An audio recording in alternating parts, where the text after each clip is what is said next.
এই মুহূর্তে আমাদের হাতে এসে পৌঁছেছে মুখ্যমন্ত্রী ডক্টর হিমন্ত বিশ্ব শর্মার প্রতিক্রিয়া। তিনি ঠিক কি বলছেন একবার দেখাবো।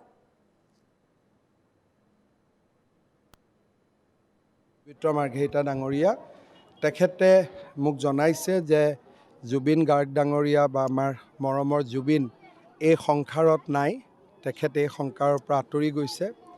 খুব মৰ্মান্তিক ঘটনা, মৰ্মান্তিক দুখদায়ক ঘটনা। আজি আমি বিজেপি দলে আজি গধূলিও আমি নিৰ্বাচনী প্ৰচাৰ নকৰোঁ।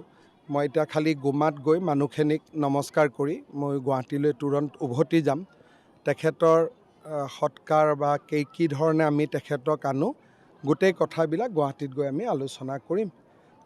অসমবাসী ৰাইজৰ লগতে মই সমগ্ৰ অসমবাসী ৰাইজৰ হৈ কি ক'ম, দুখৰ ক'বলগীয়া একো শব্দই নাই, শব্দই বিচাৰি পোৱা নাই।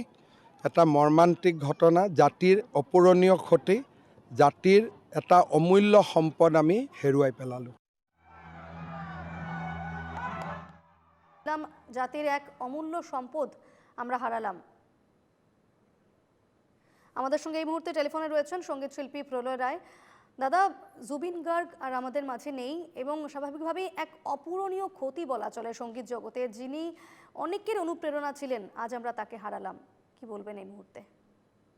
এটা তো সঙ্গীত জগতের এত বড় একটা ক্ষতি, আমার ভাষা নেই আমাদের মধ্যে যে আমরা কি বলে এই প্রশ্নের জবাবটা দেবো। আজকে আমাদের কাছে সেই শব্দগুলো নেই। আমি যে আসামবাসী কেন সারা বিশ্ববাসীর কাছে যে জুবিনদার একটা পরিচিতি, ভালোবাসার জায়গা, সেখান থেকে আর একটা বিশ্বাস অযোগ্য একটা ঘটনা যে এই মুহূর্তে আমরা এই খবরটা পাচ্ছি যে জুবিনদা নেই বলতে আমাদের কেমন যেন একটা লাগছে। সেটা আজকে যে এইরকম একটা দিন আমরা দেখতে পাবো সত্যি কল্পনা করিনি। একদম মানে খবরটা পেয়ে মানে কি ভাষা নেই, আমি বলতে পারছি না যে কিভাবে প্রকাশ করে বলতে পারছি না, কি বুঝতে পারছি আমি, আমার ফিলিংসটা বোঝাতে পারছি কিনা আদৌ, মানে এরকম একটা জায়গার মধ্যে রয়ে গেছে। একেবারেই স্বাভাবিকভাবে একটা শোকের আবহ, একটা শোকের মুহূর্ত।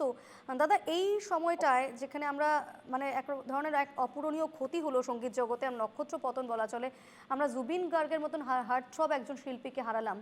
এই মুহূর্তে তার কোন গানটা আপনার মনে অনুরণন তুলছে, কোন গানটাকে আপনি মনে মনে গুনগুন করতে চাইছেন?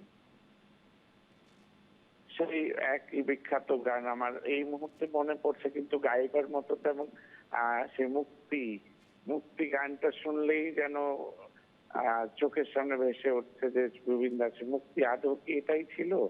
একেবারেই একেবারেই স্বাভাবিকভাবে এই মুহূর্তে আর কিছু বলার অপেক্ষা রাখে না। অনেক ধন্যবাদ আপনাকে দাদা।